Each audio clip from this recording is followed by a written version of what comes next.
আসসালামু আলাইকুম। সবাই কেমন আছেন? বন্ধুরা দেখতে পাইতেছেন আমার এক ওয়েল্ডার ভাই ইন্টারভিউ দিতেছে। তো আমার এই ওয়েল্ডার ভাইটা এখানে আসছে কাজের জন্য। তো আমি ইন্টারভিউ নিতেছি দেখেন। তো আসলে আমার এই ওয়েল্ডার ভাই ট্রেনিং সেন্টার থেকে কাজ শিখছে। তো এখানে এখন ওয়েল্ডিং করতেছে। আপনাদেরকে দেখাবো ওয়েল্ডিংটা কিরকম হয়।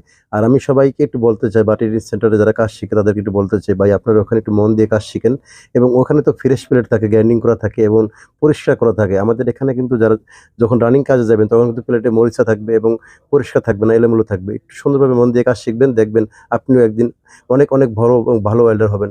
তো আমি আশা করি আমার ভিডিওটা অবশ্যই ভালো লাগলে একটু লাইক, কমেন্ট করে শেয়ার করবেন এবং জানাবেন কেমন হইছে। আর আমাদের এখানে অনেক ওয়েল্ডিং কাজ আছে। অবশ্যই ভালো ওয়েল্ডার থাকলে অবশ্যই যোগাযোগ করবেন। ইন্টারভিউর মাধ্যমে ওয়েল্ডার নেওয়া হইতেছে। তো দেখেন বন্ধুরা চলে আসেন। আমার এই ওয়েল্ডার ভাইটার ওয়েল্ডিংটা কিরকম হয় অবশ্যই দেখাবো। তো দেখতে থাকেন। একটু ওয়েল্ডিং করছে। তো আমি দেখানোর চেষ্টা করতেছি। দেখেন একটু ময়লাটা পরিষ্কার করে নেই। তো দেখেন একবারে খারাপ হয় নাই, মোটামুটি ভালো হইছে। সাইড দিয়ে একটু আন্ডারকাট পড়ছে, একটু আন্ডারকাট পড়ছে সাইড দিয়ে আরকি। আরো ভালো